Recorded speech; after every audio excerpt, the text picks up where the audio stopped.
welcome to our Housing Justice Forum tonight. But our overall organization is called Making Housing and Community Happen. And so we're going to have a brief devotion from Bert Newton. He will be talking about a scripture from Isaiah 65, and that'll be about 3 minutes. And then we have different subcommittees, and they will all take a 1 minute just review of what they've done in the last month. Then there's a story of someone who lives in affordable housing and how it's been such a blessing, a guy named Peter Harchkins. After that, it'll be about 30 minutes presentation and a time for Q&A in between, and another time for Q&A, and then breakout groups. So that's the plan.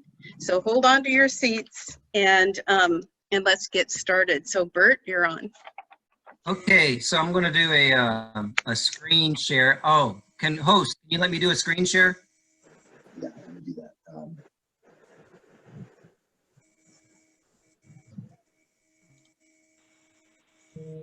Yeah. Okay, all right, so let me see, where is it? Pastor Jerron Johnson, it's great to see you there. You're Jay. Leslie, Joyce. Good to see you, Fern. Yeah. And Michelle. Yeah, Michelle. Michelle. Sharon. Sí, amor mía. ¿Cómo está? How's everything going? Muy bien, gracias. You got the share going? Yeah, for some reason I cannot find it on my, okay, so I'm going to do this. I'm going to do this without the screen share, which I really wanted to have the screen share. Well, let's switch things around so you have some time, Bert. Okay. And we'll start with some of the 1 minute updates. So, yeah. So I think the first one is Homeless Committee. So Anthony's going to do that one. Okay, so our committee has had exciting news this month because the City Council finally approved Heritage Square South for 69 units of permanent supportive housing. This is a campaign that we've been working on for 2.5 years, and it was exciting to see how enthusiastic the City Council members were about this project. And they approved it unanimously, and even want to have more than 69 units if the market turns out to be very soft for commercial development. So we're thrilled. We're very grateful to the City Council and to the mayor. We continue to partner with everyone to promote Project Room Key in other cities in San Gabriel Valley, including Rosemead. This was a big win because after considerable public pressure, the Rosemead City Council decided not to oppose Project Room Key, and one of our very passionate and persistent advocates, Sonia Byrne, was in touch with one of those city council members, and he was so impressed he wanted to talk to her over the phone. So we're having an influence beyond our city. We want other cities other than Pasadena to take their share of housing our homeless neighbors.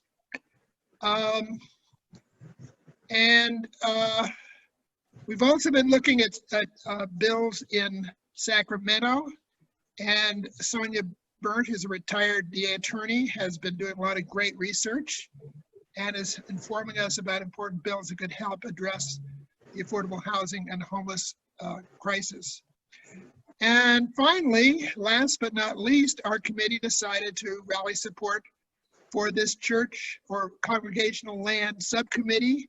We're very excited about the possibility of building homeless and affordable housing on excess church land. And we want to do everything we can to support this effort. That's our report. Thank you. Thank you, Anthony. The next person up is for safe parking. Are you ready, Tom, to share? You need to unmute. There you go. So Tom, are you ready to share? Yeah. 1 minute. I lost my place here. Okay, the Safe Parking Committee meets twice a month recently. We're looking for mainly churches that are willing to have a safe parking program on their property in their parking lots. We have 2 churches interested here in Pasadena. We're working with them. We have 1 person's interested in providing us with a $5,000 grant. We are developing a PowerPoint to introduce the concept to churches. This Wednesday, the Pasadena Planning Commission is addressing we are going to request that they change the ordinance that now prohibits people from sleeping overnight in their vehicles to allow them to sleep on private property, etc. That's all. Thank you, Tom, and thanks for your leadership.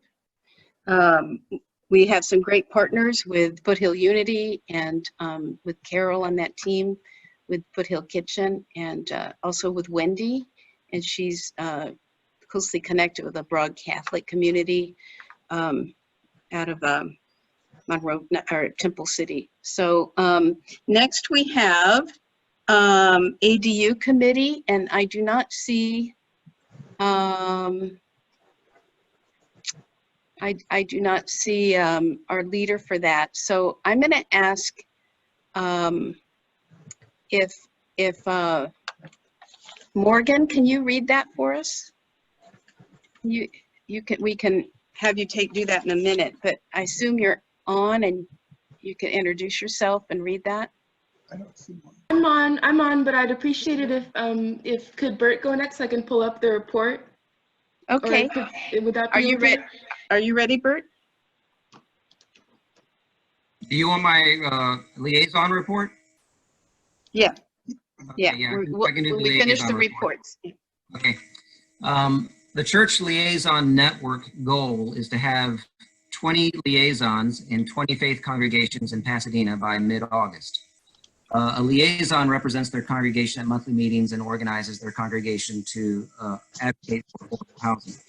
This past month, we added 2 liaisons and 1 church to the program, and we did lose 1 liaison.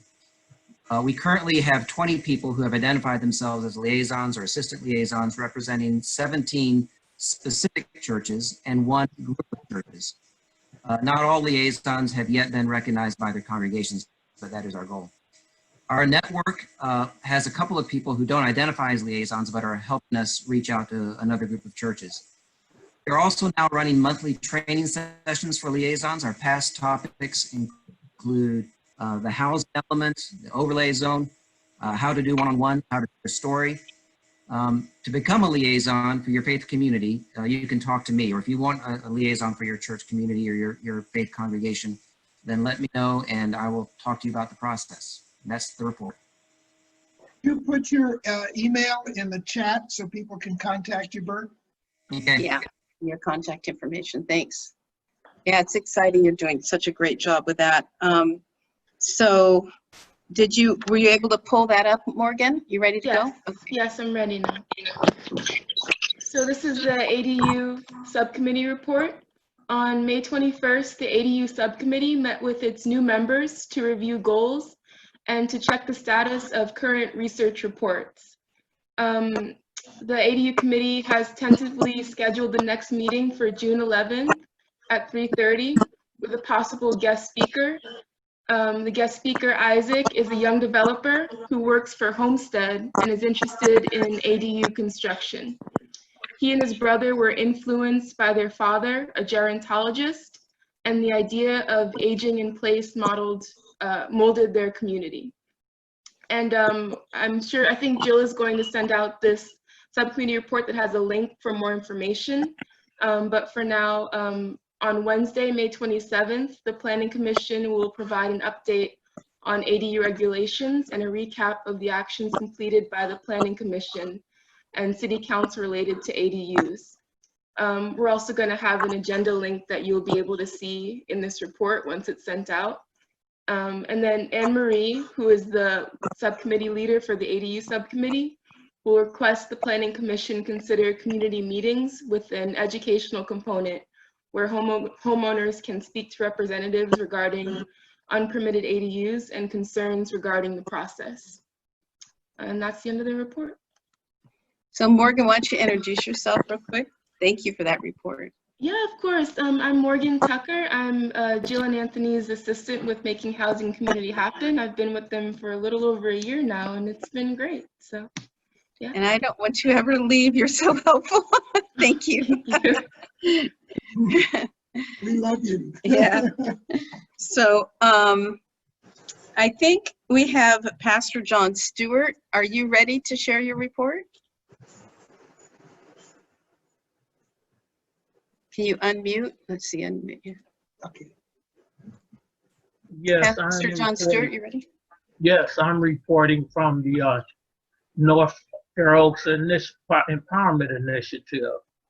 And our report states that we started 10 years ago by asking some businesses north of Washington Boulevard and below Woodbury Road what they liked about our community and what they wanted to see changed. And that led to 150 surveys, an employment street fair, and many changes, including the installation of a $286,000 traffic signal to help slow traffic. Our team includes pastors and members from Bethel Church, New Life Holiness, New Hope, New Guiding Light Missionary Baptist Church, My Church, and Integrated Community Options. We are committed to beautify and not gentrify by providing affordable housing, slowing traffic, and an employment center.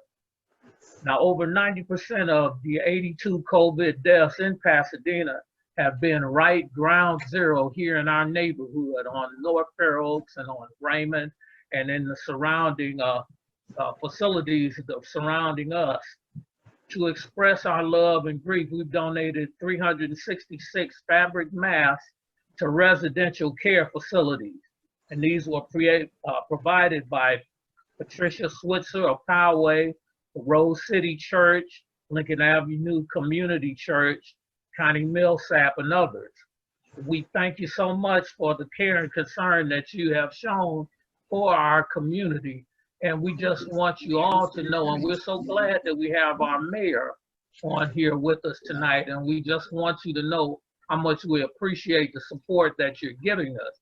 And we really want to do all we can to help the most vulnerable in our community, those who are homeless, who are left out and without. We really want to do all we can to help these people in our community that are in such a great need. We know this is such a difficult time for us, an unprecedented time. That word has been bandied about so much, but it truly is. This is an unprecedented time. And at times like these, we need to take action. Thank you. Thank you so much, Pastor John. So Bert, thanks everyone for the subcommittee reports and for all those that are on the call that are part of different committees like Leslie and I can see a few others, so thank you. Bert, do you want to share with us and then? Sure. And by the way, we have somebody in the waiting room that just texted me, so check the waiting room. Two more. Yeah, so I'm going to do this screen share here. There. Okay. So for our inspiration today, I'm using an excerpt from Isaiah 65. I took out a few lines just so it could fit on the screen so everybody could see it. So I'll read it and then I'm going to reflect on it. For I am about to create new heavens and a new earth. For I am about to create Jerusalem as a joy and its people as a delight. I will rejoice in Jerusalem and delight in my people. No more shall the sound of weeping be heard in it, or the cry of distress. No more shall there be in it an infant that lives but a few days, or an old person that does not live out a lifetime. They shall build houses and inhabit them. They shall plant vineyards and eat their fruit. They shall not build and another inhabit. They shall not plant and another eat. For like the days of a tree shall the days of my people be, and my chosen shall long enjoy the work of their hands. Now, when a lot of us look at this passage, we see the first line. It says, I'm about to create a new heavens and a new earth. We tend to think of this statement as being about what happens after the apocalypse, right?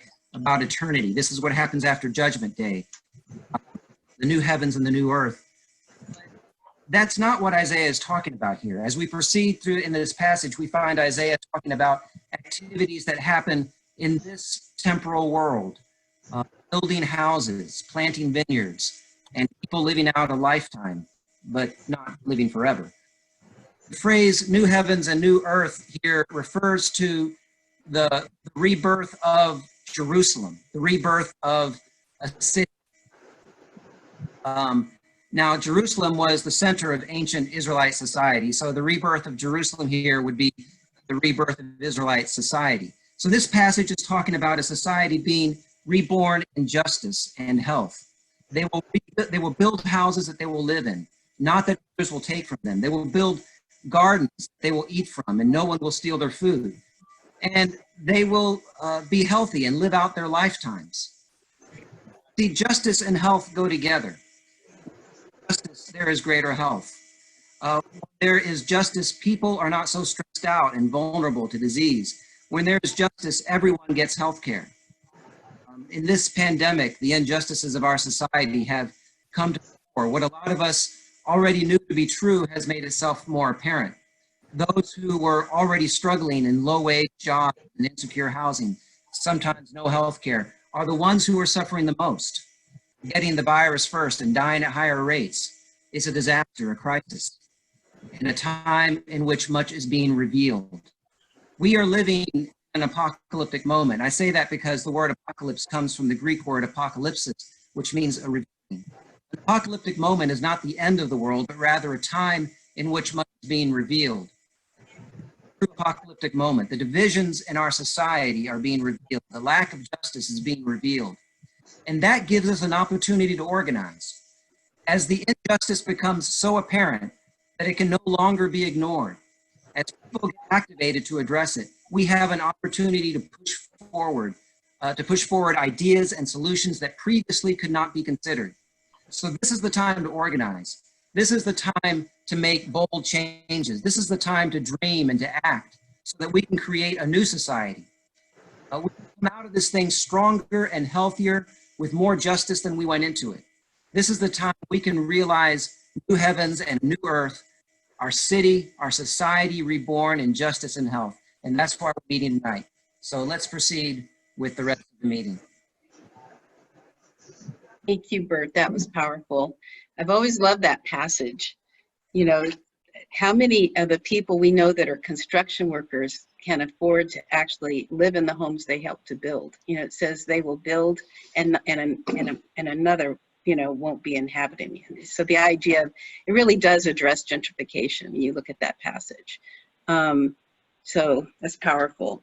When we do our breakout rooms, if you guys have other thoughts you want to add to that, feel free. And I'm going to introduce our church land committee by just giving a summary. Oh yeah, we do have time for the housing story. Thanks. This is about Peter Harchkins, one of our dear friends that lives in affordable housing. Yeah, I'm sharing this story by Peter Harchkins, who's lived in Pasadena since 2000 and is involved for many years with GPOG in making housing and community happen. Unfortunately, he's unable to take part in tonight's meeting because of technical difficulties relating to Zoom. You see, Peter is legally blind, so this new technology can be very challenging, but he really wants me to share his housing story. Peter came to Pasadena from New York City in 2000 because his daughter was here and she graduated from Berkeley with a law degree. Peter took a bus to Las Vegas and was taken by car to LA by his cousin to be with his daughter. He needed a place to stay, and his daughter found a home for the blind in Pasadena in May 2000. He stayed in the home for the blind in 2005. In 2001, the person who ran the home for the blind told Peter to visit Old Town, and a volunteer worker recommended that he check out Castle Green because it would remind him of New York City. Peter saw Castle Green and the Green Hotel and loved it, but he felt it must be for rich people. In 2001, a worker from the Home for the Blind told him that the Green Hotel was a HUD building, so Peter put himself on the waiting list. In the year 2005, there was an opening. This was affordable since he was on Social Security disability and he had to pay only 30% of his income. He later got a part-time job and now pays $432 for an apartment that goes for at least $750 market rate. The Green Motel is a great place to be, says Peter, because it's centrally located, has access to public transport, it's comfortable, stores are close, you can easily catch a bus. He feels blessed to be here, but he's a little concerned that something might happen to the HUD covenant and then he'd have to move. He might even end up homeless. At 77 years old, he doesn't look forward to that. Having been involved with housing issues since 2000, when he started attending the Quaker meeting, Peter takes part in vigils, has often spoken at City Council, and he says sent emails and is very committed to making sure that affordable and homeless housing is available to everyone in our city. And he wants to thank Mayor Tornick and the City Council for the work they've done so far to support homeless and affordable housing, and he hopes they will continue to be forward-thinking in these trying times of pandemic. Thank you. Thank you, Anthony. How many of you guys know Peter? Raise your hand if you know Peter. He's kind of like our local philosopher, you know? So, armchair philosopher. So I'm going to go ahead and introduce our Congregational Land Committee by giving a report on what we've done in the last month. And basically, we've been really busy, extremely busy. So we meet every other Friday, and we've been doing a number of presentations for local pastors and educating them about this overlay zone that you'll be hearing about tonight. And Phil Burns is our chair, and he will be presenting shortly. He is an urban planner and the principal planner at the Arroyo Group. And the Arroyo Group is the same group that planned Old Pasadena, the Civic Center, and the Playhouse District. So they've got a pretty big name and I think it's a 40-year history in our city, Phil. You guys have been around a long time. And so we now have 2 churches that are close. One with an RFP on North Fair Oaks with 48 units on their property, ready to pitch to an affordable housing development partner. And then also we have a second church that's close with close to the potential of 100 units. So thanks to our partnership with LA Voice, we have about 26 churches that are in the pipeline that are all interested in going down this path. So we need these zone changes to make it possible for these churches to accomplish the mission that they have. We have received a $20,000 grant, which is fabulous, but we need to continue. We're looking at other grants to really fund this work so we can really work with all 26 of those churches and more. We've never really put our shingle out. It's not been, we haven't really advertised at all, but these different institutions or churches have come to us. The other person that I deeply love and respect who is going to be presenting tonight is Andre White. And I can't remember exactly how he and I met. Maybe he can fill you in on that, but I just know that he's just been a huge asset to our team. We also have another developer. Andre wouldn't tell you this, but I think he and the mayor have something in common. I think they both attended Harvard. And so, but he's just got this great background. So I hope you go to our website and learn about some of his background and his history. You've heard of the whole idea of 40 acres and a mule. And in my book, Making Housing Happen, I basically said that it never happened, this 40 acres and a mule, until I met Andre. And I found out that his family was the recipient, and they still have that land. So that's just so way cool. I have to go and edit my book now and change it. So without further ado, Phil, why don't you jump in here and give us your overall and your presentation. So. Great. Well, thank you, Jill. And I will try the technical now. And hopefully you'll be able to see my presentation here. Okay, can everyone see that? All right. Great. Okay, well, thank you. Thanks everybody for being here and wanting to learn about this topic and the work that we do on the Congregational Land Committee. We've been, as Jill's mentioned, we've been really overwhelmed with the amount of interest and support that we've gotten for our work up to this point. 26 churches that are interested, and I'm sure there are many more as well. And if you want to be one of those churches as well, we're happy to talk with you as well, and you'll have an opportunity to do that. So I'm going to jump in here, and I apologize it's a little rude, but I just want to make sure that everyone is muted. And I also want to mention, if you don't know where the chat is, just move your cursor down to the bottom, and it'll pop up. And if you have any questions as Bill goes through this, please just write your questions in chat. So, and feel free to chat back if you're not sure anything you want to tell us, your information. That's great. Thanks. Okay. Yeah, thanks, Jill. Bill. I'm going to give an overview with Andre of what we do, and then we'll take questions on that if there are any for a few minutes, and then we will go into speaking about the overlay zone proposal for the city of Pasadena, and then we'll take questions on that. So that's kind of our process today. So first, who are we, the Congregational Land Committee? What we do is we advise churches that are interested in using some of their land to develop affordable housing. And what we do is we apply our kind of professional talents to helping the church come up with a viable plan for that housing, how it'll sit on their site, how they want it to interact in their campus, what people it should serve, etc. And then getting an initial buy-in from all of the relevant parties on that.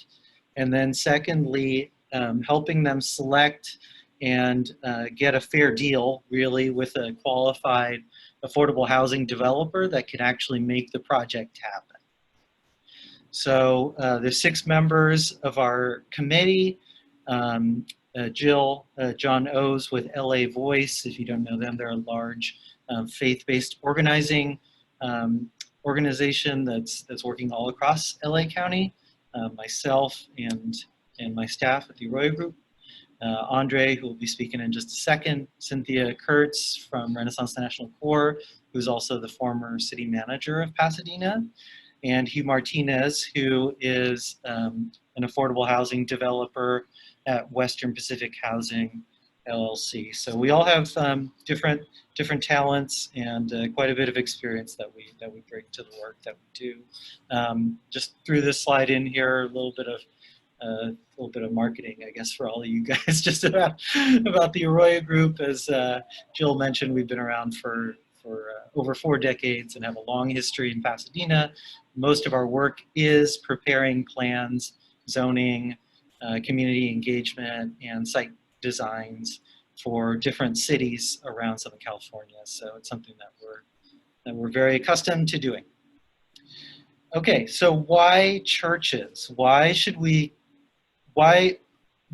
care about affordable housing on church land specifically, or congregational land? There are 136 religious congregations in Pasadena that collectively have at least 126 acres of land. That land is just the land that's classified as the church, which is basically their sanctuary. Of course, some churches have additional lands that they own as well. And I think, as we all know, at least Christian congregations have seen a decline overall in terms of attendance, participation, and particularly in those denominations like my own that are older, mainline, and really had a lot of land resources dating from back in, well, in our case, back to 1876 or something when we started our church, but in many cases, not that long. But there's a lot of land resources that are sitting around still in these congregations. And so a lot of churches have been looking to offload their parking lots, their high maintenance older buildings, etc. And even those churches that are not, are realizing their space is unused most of the week. So is there not another way that they can use that space missionally and to bless the community? I think as many of us know that poverty and justice is a major theme in the Bible, in the Old Testament and the New Testament. And really it's something that's essential to our faith, at least those of us who are Christians, in caring for those who are marginalized in our society. So with that, I'll hand it off to Andre, who's gonna speak a little bit about what churches need to know. Hi, can everyone hear me? Yep. Can everyone hear me? Okay. Hi, everyone. So what do churches need to know? So mainly that there are missional and both economic benefits from developing affordable housing on their site. As you know, California and Southern California, there's a severe shortage of affordable housing where, families are paying more than 30% of their income on rent. So to be able to provide the community with a sorely needed asset in affordable housing, and also there's an economic benefit if the deal is properly structured, where the church can receive compensation for the land that's being used for housing, whether that land is leased or whether it's you're in joint venture ownership with the developer. There is a huge economic benefit that can be obtained for the church as well. What else do churches need to know? That in this process to develop affordable housing, the church can lead with a vision. So the church can work with our team or a group like our team to help you think about what can actually be placed on this property, what populations can be served, what is the zoning, what is sort of the neighborhood temperature, how do we talk to our community leaders, how do we talk to our neighbors, our budding property owners about how can we reimagine these excess buildings or this parking lot to house those in need. The church can truly set the tone for what happens. There are many instances that folks may have heard where a developer approaches a church first, which is very common, and it leads to the developer's vision being accomplished on the site, and the church being more in a defensive or a secondary role. But what we're saying is that we're here to empower churches where churches can lead this process. The third thing churches need to know is that it's a partnership with the developer. The developer, not the church, will perform all the necessary duties to finance the project, to build the project, and to manage the housing, or if it's mixed use, or the different uses that are on the property in addition to the church, right? So churches don't have to build a thing.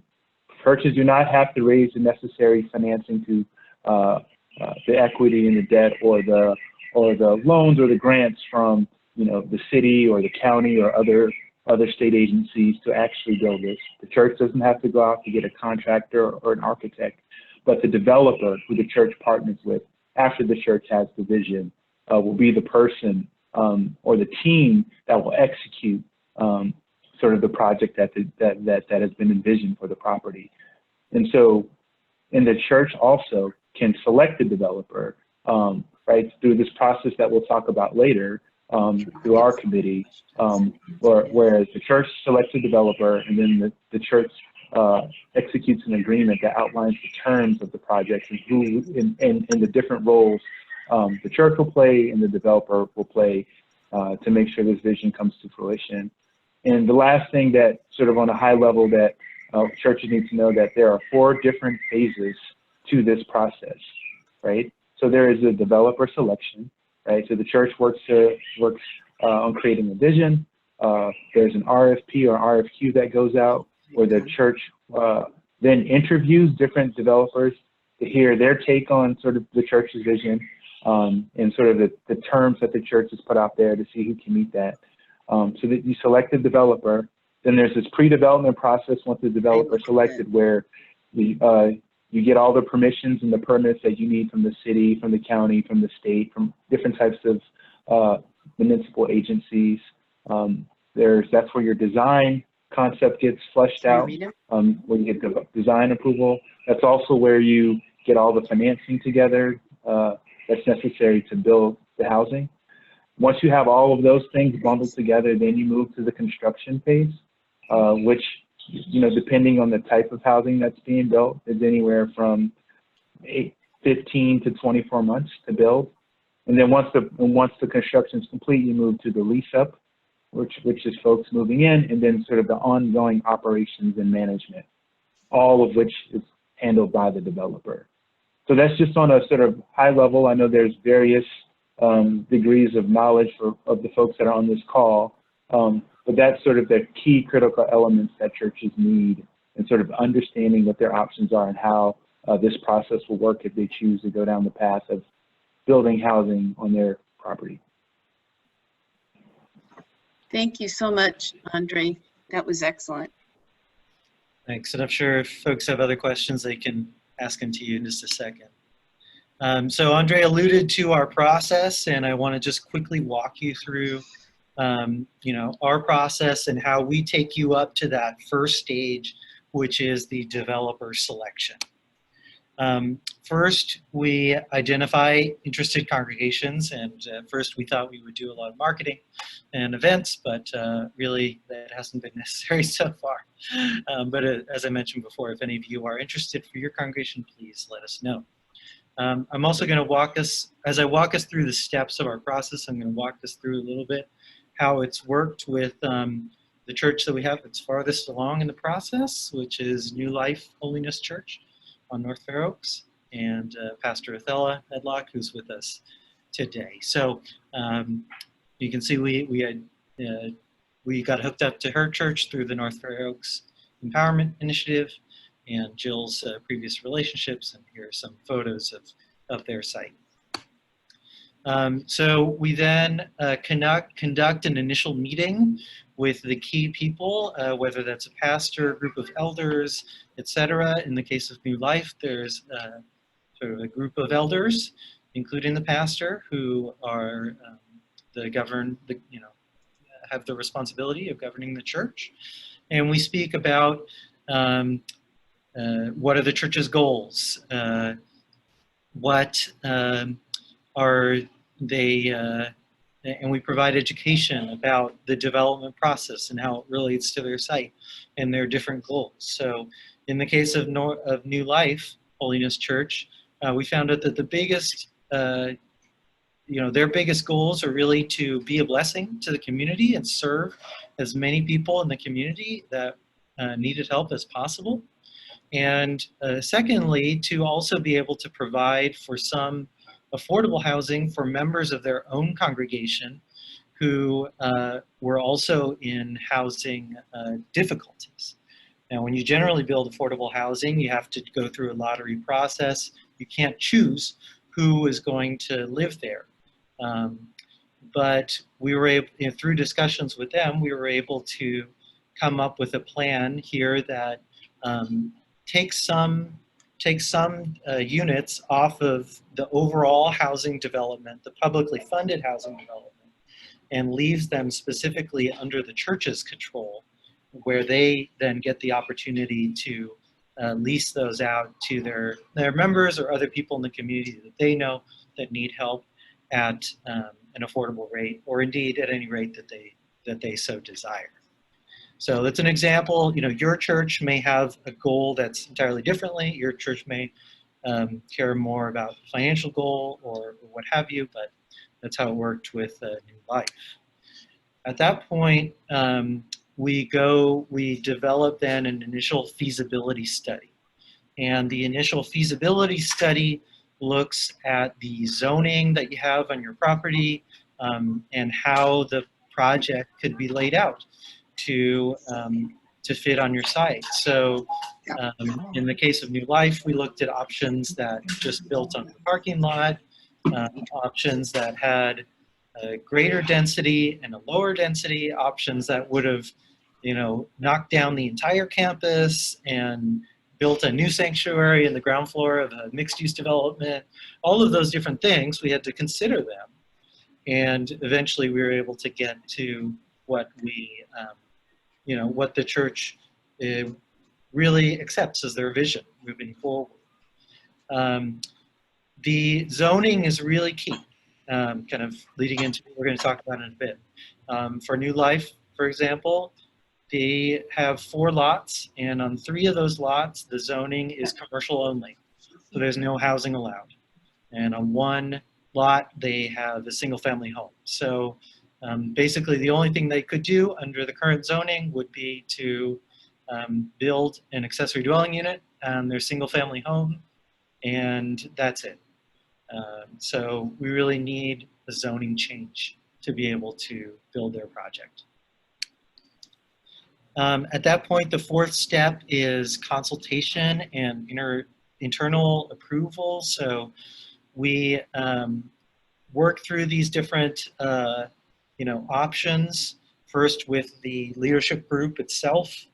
And then, you know, for some churches, it'll be necessary to share this with the entire congregation and get their feedback. It just depends on your polity.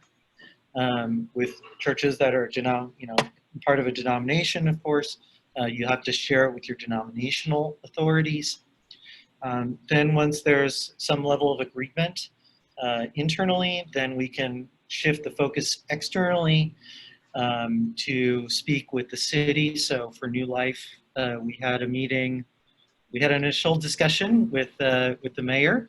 As you remember, we did a walking tour around, and then we also had meetings later with the head of the planning department, David Reyes, the council member, Tyrone Hampton, and the director of housing, Bill Wong, in which the goal was not to. There are no formal commitments that can be made at these meetings, but we're able to at least hear the perspective of the city and be able to take it into account as we move forward. So at the end of that, then there is a consensus vision that's established. And so then that goes into the RFP.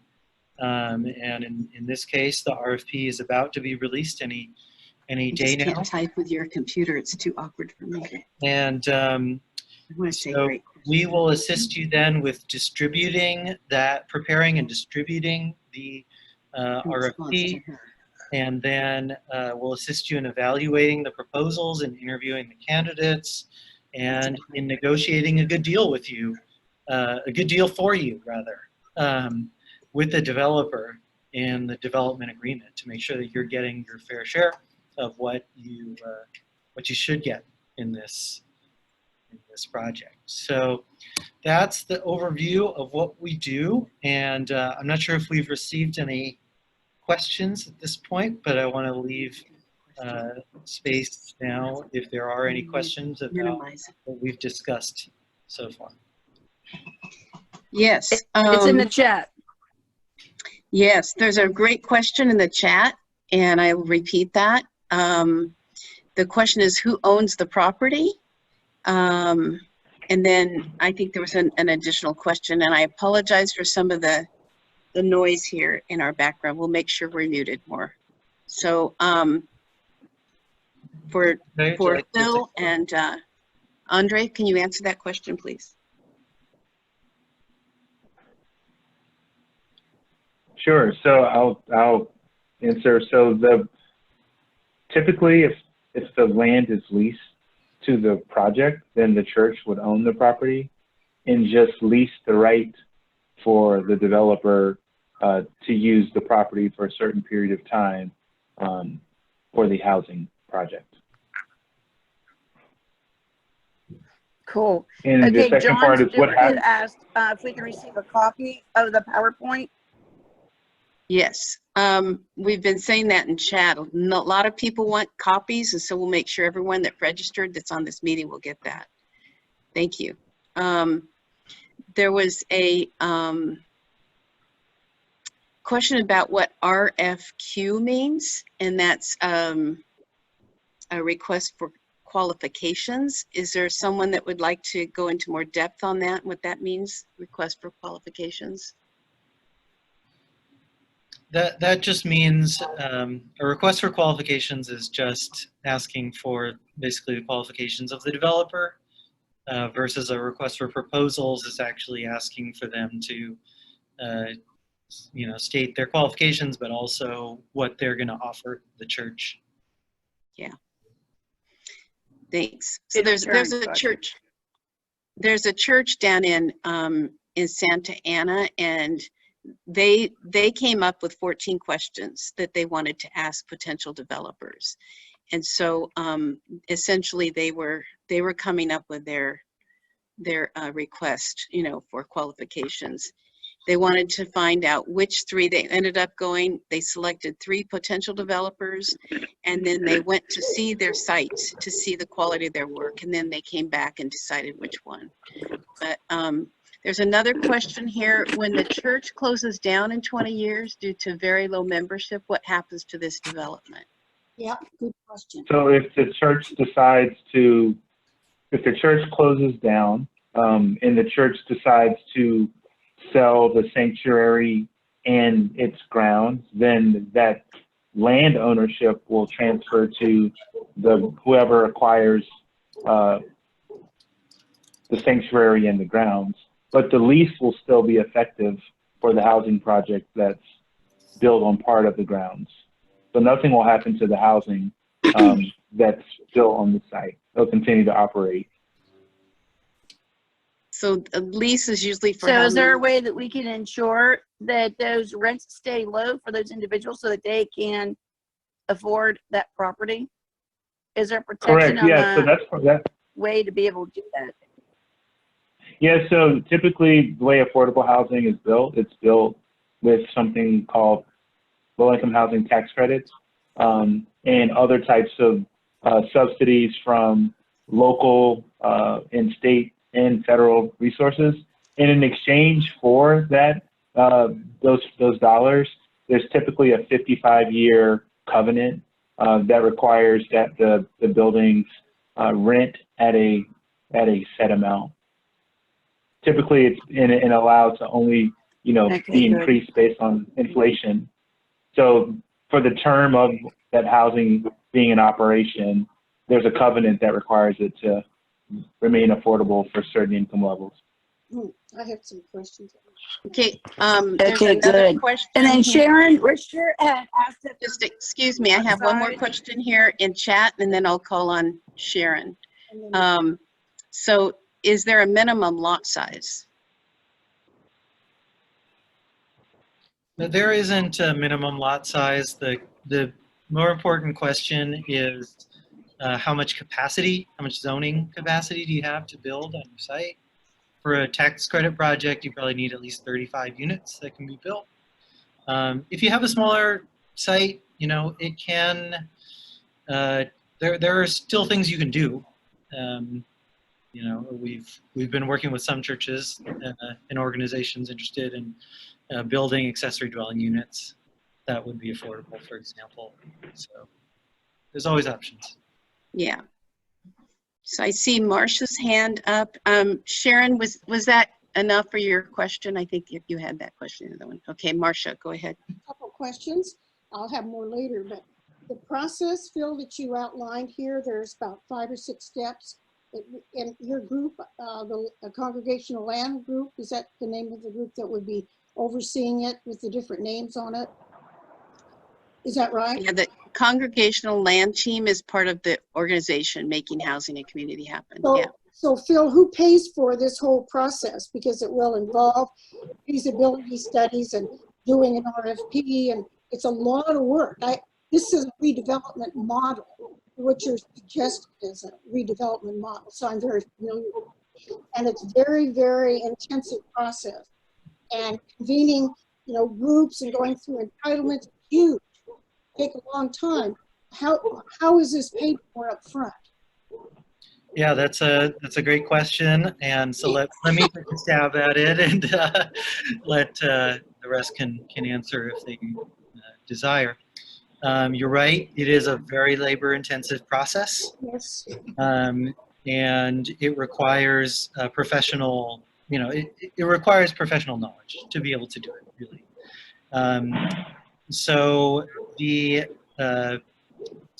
I guess bottom line, we are looking for grants, and as Jill mentioned, we have gotten one grant so far that is interested in funding this work for us. What we are trying to do with that grant is establish a revolving fund that would, that would be able to pay us for the work that we are doing. But when a project actually gets built, or when a developer agreement is actually signed, we will ask for the developers to pay back the quantity of our fees into the revolving fund, so that money continues to circulate, and we can use it again and keep working with other churches. The developer would get that after the financing closes, because that's how they get the money. The financing, they'd have to get the loan from the bank for construction financing. So that money typically comes out of that. Is that where, because the developer, pre-development costs are very valuable dollars to a developer. They're usually coming out of his pocket, his or her, and they want to be very conservative on that. They really want to underpay. So that's the question, they're making an answer to that.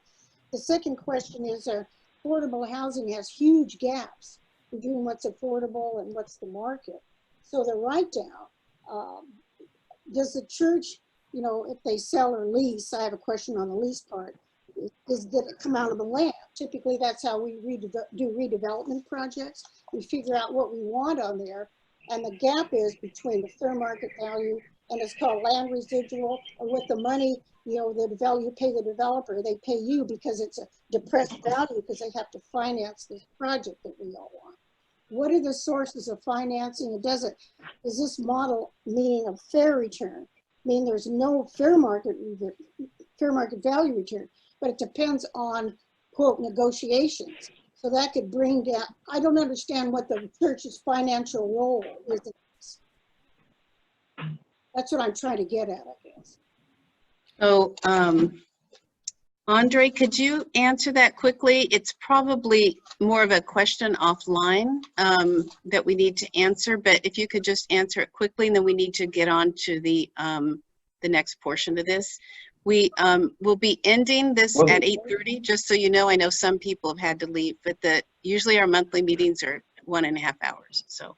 Okay, that's good. Thanks. So just to speak from kind of how we are envisioning the process, is that the ultimate responsibility for all costs attributed to this work is on the developer, right? So we've created a structure that we're sort of the feasibility pre-work that we do on behalf of the church to capture the vision of how affordable housing will be built on their project, and how a developer will be selected and ultimately be paid by the developer as a project cost. Affordable housing, the write-down. Affordable housing, there's a very low rent and a market rate, so it's a huge gap. So somebody has right, but it's not. But you're asking about the church's responsibility, right? So the church in this role is just a land, basically a leaseor, right? So the church ultimately is leasing its grounds for the developer or the development entity, ownership entity, to build on the land. So the church receives in this model. The church doesn't have the risk of having to build and, back construction loans and worry about the operations of the housing and dictate what the rents are. That's not their role in this process. But the lease, so you'd have to subordinate the lease to financing. So it's something. You don't have to subordinate the ground lease to financing. Banks typically want that. So let's Well, move on. As much as I love. In affordable housing, Yeah. there's precedent. In affordable housing, there's precedent where in the marketplace with affordable housing construction lenders and affordable housing investors, where land does not have to be subordinated to those instruments. That's an important question. I'll move on, Jill. Thank you, Marcia. Yeah, I think it's important that you have this more detailed questions. I'd hope you can have a sit down with both Andre and Phil to get this. And there may be others on the call that can answer some of these too. But I think at this point, we're going to continue the presentation. Thanks for all your great questions. And Phil, do you want to go to the next portion? Great. Everyone seeing that? Back to the presentation? Good. Okay. All right. So let's talk about the zoning proposal that we have for the city that would address some of the zoning barriers that churches are facing right now. First, just a quick overview of what are the major barriers to affordable housing development, at least in our context. One is high land costs. Another, as I mentioned, is restrictive zoning, neighborhood opposition, limited education about the process, and if you're a church that wants to do this on your land, but if you don't understand all the intricacies of what Marcia and Andre just said, I didn't even understand all the intricacies of what they just said. So, there's some expertise that's needed, and then funding, of course. So, how does Congregational Land Program address some of these barriers? First, we do help to address the land costs by using land that belongs to mission-driven organizations. And to answer Marcia's question, it may be that the amount of money that you can get out of an affordable housing development may be less than what you can get out of a market rate development. Of course, it depends on what the how dense your market rate development would be versus how dense your affordable development would be. But, I think churches should know that, right? That this is not always going to be the most financially beneficial thing for you, But they even may though it can generally be financial. so they know, Phil, is the point. Just so that they know. Right. So with regard to zoning, we're going to talk about that. Neighborhood opposition, how can that be addressed through education, awareness raising, organization, and also scoping, shall we say, the community input that can go into a project, so that community input is focused on how to make a project better, how to implement affordable housing, but not whether to say we can or cannot have affordable housing. Education, of course, working with our team is what we suggest. And then funding, we also help, Andre really knows the funding sources very well. And mixed income housing is another potential source for funding. So that's, okay, so here's a slide with a lot of details, which I don't want to go into too much here. I just want to show, as I mentioned before, there's 126 acres of church land in Pasadena. The city of Pasadena is going to be held responsible by the state for building about 9,000 new housing units over the next 8 years, of which you can see that the majority are supposed to be affordable housing units. Congregational land, coming down here, Congregational land really provides the opportunity to meet a significant chunk of that. Now, of course, not every church is going to build on that land, but this does give us, it does have really a lot of promise to to help meet the need that the city is going to be under pressure to do. All right, so the essence of our proposal is that we would like to see housing be permitted on any congregational property in the city, whether that is zoned residential, commercial, or public. In order to use this proposal, this overlay zone proposal, we want to see these projects be at least 50% affordable. Okay. Quick note: why not less? Because the goal of this is really for affordable housing and the synergy that affordable housing has with churches and the social services that they provide. That's part of it. And why not more? Why not 100% affordable? Okay, not 100% affordable because we have instances like New Life, which I just mentioned, where they have folks that they want to serve that are not going to be able to go through a housing lottery. And so those have to be unrestricted units. And then secondly, also because potentially we could have a lot of churches wanting funding from the city, but the city has limited funding. One of the other ways that we could fund affordable housing is by using market rate units to basically increase the income and pay back for the income that affordable units would not be providing. Okay, 50% probably can't be done without any city subsidy. We'll probably need some city subsidy, but it would be less than a 100% affordable project.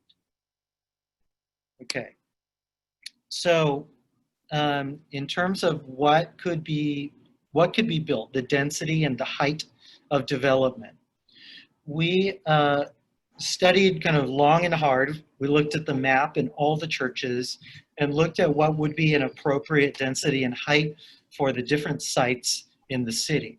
There is a proposal out by the state right now, which would be much more aggressive than this, really, and allow for much bigger buildings to be built on congregational land.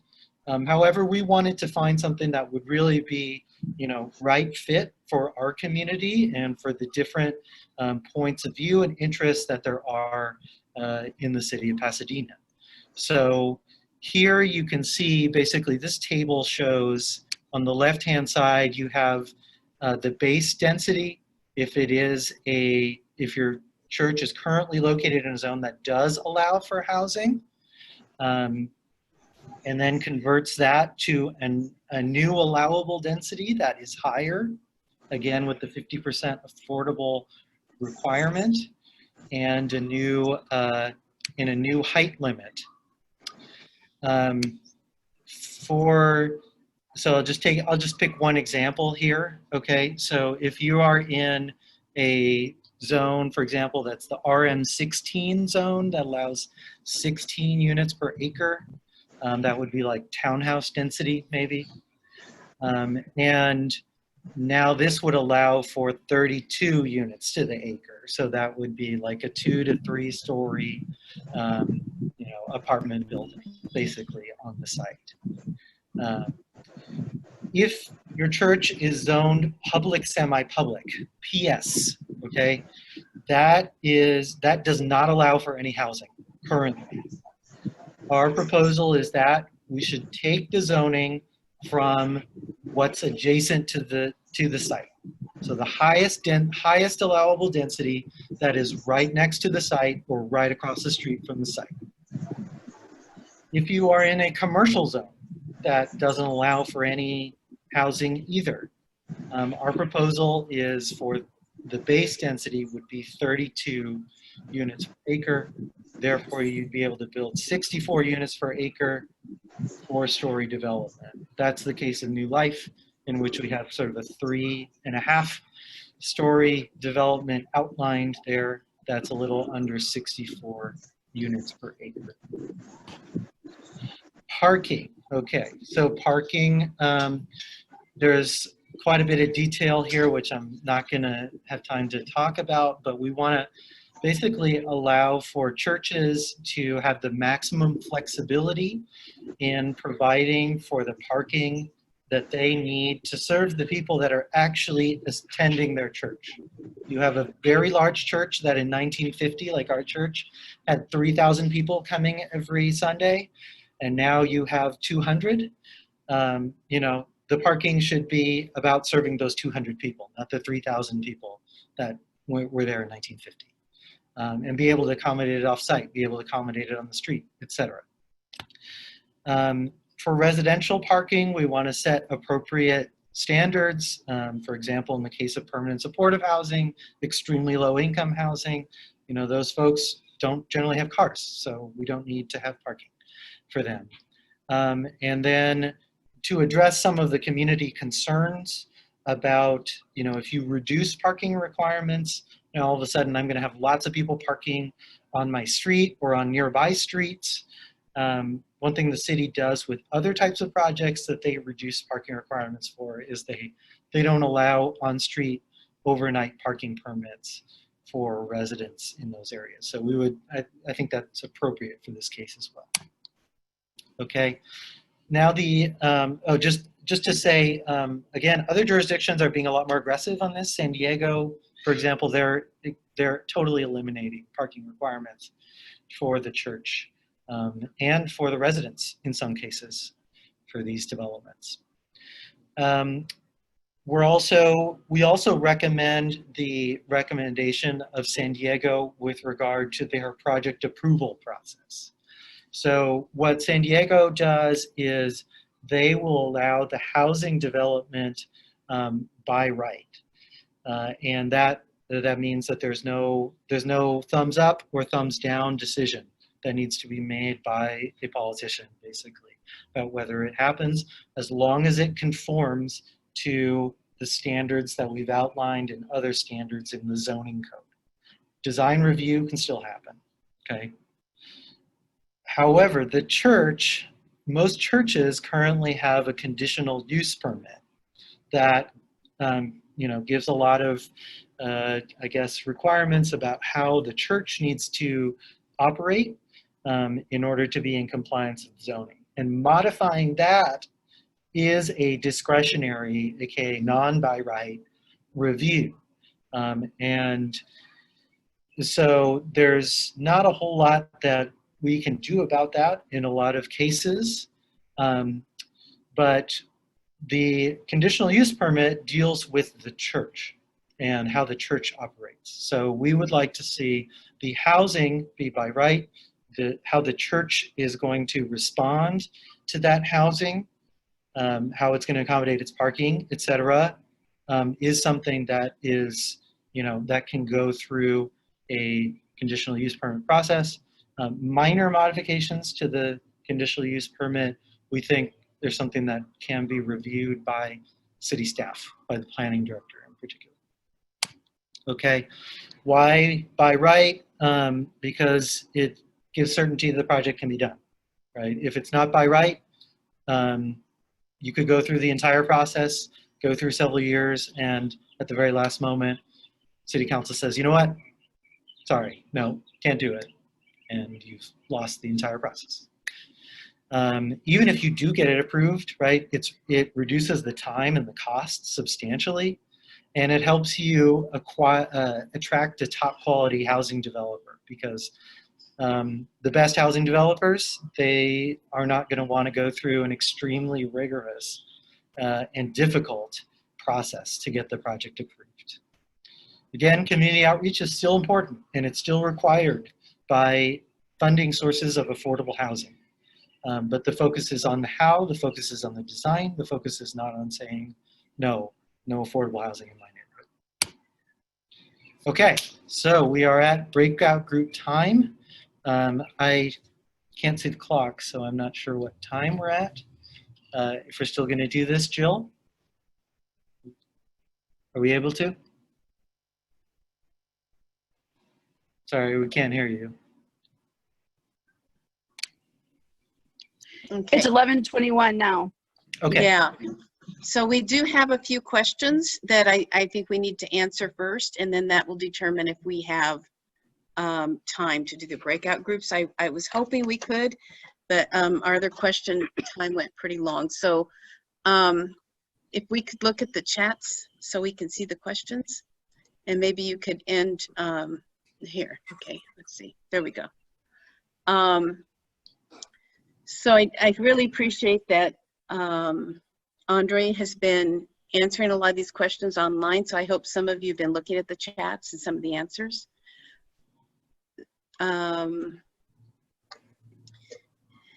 It's possible to save chats if you go down to the bottom where there's the three little dots, and you press that, you can save the chats. Then you have access to all the answers and most of the links. I guess I'll just say a couple things about parking, because I am seeing that there's a lot of discussion about parking, as there generally is. As Tricia wrote there, parking is a really huge cost to project. So to provide 2 spaces in an underground garage for each housing unit adds $70,000 to $80,000 onto the cost of building each unit. So it's something that you want to provide only what's necessary. I think that the key thing is really about when will parking impact other people that are off the site. And so the requirement of saying, we're not going to allow people in these developments to get new on-street overnight parking permits basically addresses that question. It's then up to the developer to decide, okay, how much parking do I really need to provide for the people that are going to live there. And I'll say too, Do you think they could do like 1 space per unit for individuals that would be working? Like, like the ones that are not extremely low income, but like low income to moderate income, because I know we're going to be balancing it out for the incomes for the different apartments. So the individuals that are working and that have a car, they can use, they would be able to have a space, and then one permit per individual that actually has a car, or 1 unit per, 1 car per, I can't talk. 1 car permit per unit. I think we get your if point, they have Sally. one. Thank you. Let's ask Tricia to give her. So Tricia, why don't you respond to that? Thanks. Unmute her. To respond to the parking thing, obviously the expense is huge. It also affects the height of buildings often, because if you don't go fully subterranean in order to save cost, you end up going higher in the structure. And I think for a lot of people, they'd rather have a shorter building than have parking. It really is a site-by-site discussion though, because there are plenty of ways to accommodate parking. You could find spaces that you could lease somewhere if there really is an issue with needing off-street overnight parking. So I think that is something that I think, as Philip eloquently put it, having only the amount that's required, so that we're spending money and time housing people instead of housing cars, I think is a really good goal to have. I did have one question for Philip and Andre. In the proposal on the zoning, the proposal that you would use the adjacent density, the highest density adjacent to the property, was that based on the case study of how the churches are currently zoned, where there would be some decent minimum zoning that would be applied, or should there actually be a use adjacent highest density, but guarantee some kind of base density in the event like a church is in a extremely low density residential zone? That's an excellent question. Yeah, we've looked at the map quite a bit. So let me bring that slide back up here. We do have some cases. We do have some cases in which the churches are located near very low density zones. I want to say that we have no or almost no examples of a church that's located on like a residential street in a single family residential neighborhood, like on a lot that would be just for 1 or 2 houses. We don't have that in Pasadena, okay? We do have some churches that are adjacent to single family neighborhoods, but they're on very large sites. For example, I would say like Assumption Church on Orange Grove and Sierra Madre, 2 extremely busy streets, but it's right across from single family behind it. So the adjacent density is 6 units per acre. So basically, so then you translate that to the allowable density, it becomes 32. So it would allow for, you know, a moderate density housing project, affordable housing project to be built there on the site. So in effect, the 32 becomes the minimum.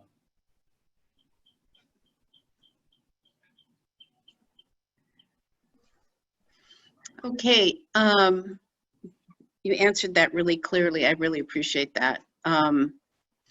So if we could go back to seeing each other for a minute. We only have a few minutes left, and I kind of wanted to wrap us up.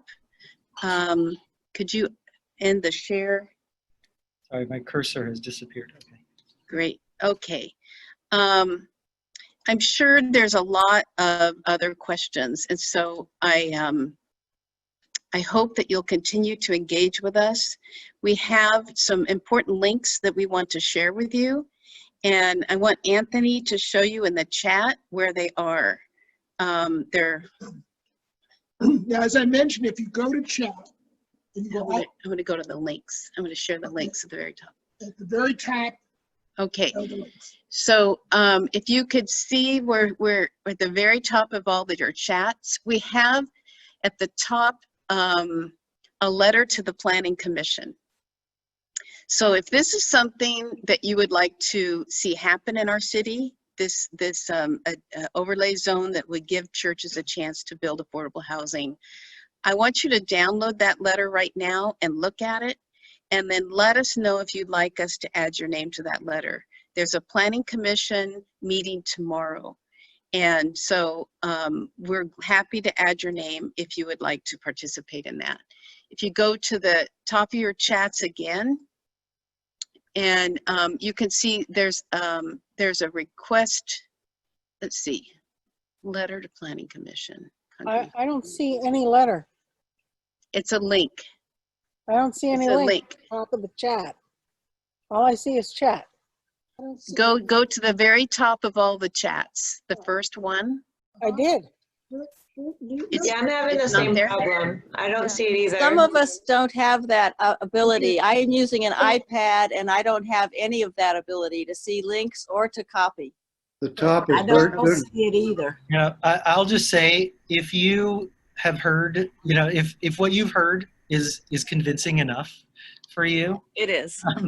yeah, just write your name in the chat and Yeah. add your name to the letter. Okay, Well, if you want to receive go to it, then Jill can send it out. Happen.net, and it's all on that site, makinghousinghappen.net. That's very simple, makinghousinghappen.net. So, so since everyone here registered, we're going to be sending to you all of these links. I want to tell you about the other link, and we only have 1 minute left. So if you go back to the top so I could look at those links and that you'll be receiving.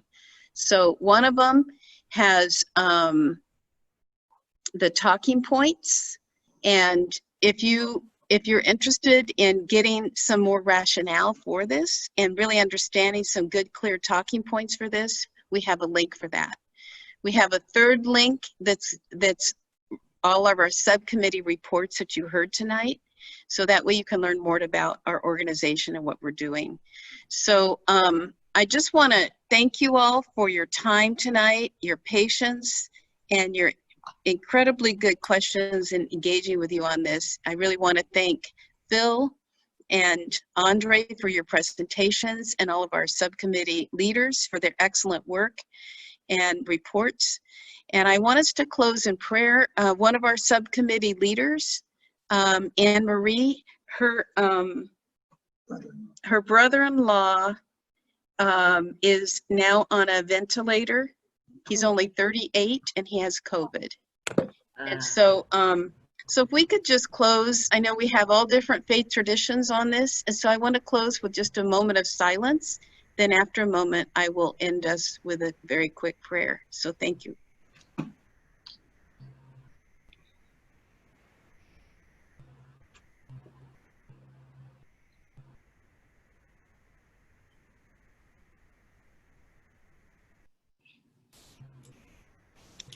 We thank you that you are a God of healing and that we can trust you with our lives and trust you with how we use this land that you've given to us to manage and to be a steward of.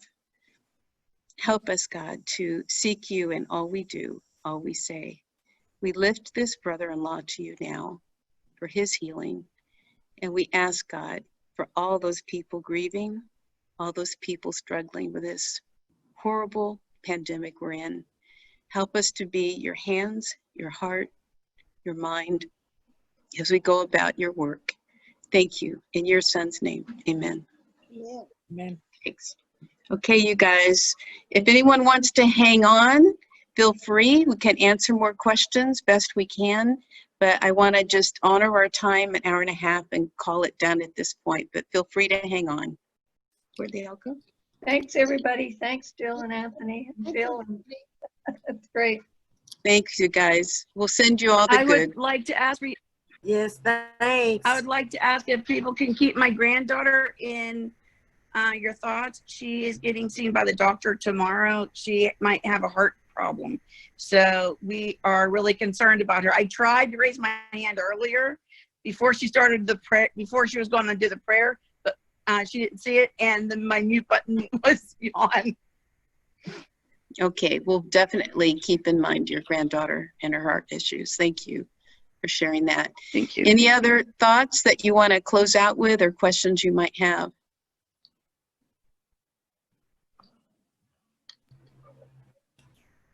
Okay. Well, you guys have been a great audience, and we're learning, so that thank you for your patience with this Zoom. It's I apologize for some of the noise that It's been Anthony will fun. make. I'm glad you see it as fun. Was that Fern that said that? Okay, I don't know who said it's fun, but okay. Well, God bless you all. And Pastor Othello, thank you for your leadership in this city and your vision that God's given to you. It's beautiful. We love being part of it. We really do. Thank you. Love you. Yeah. Okay. Good night, everyone. Good night.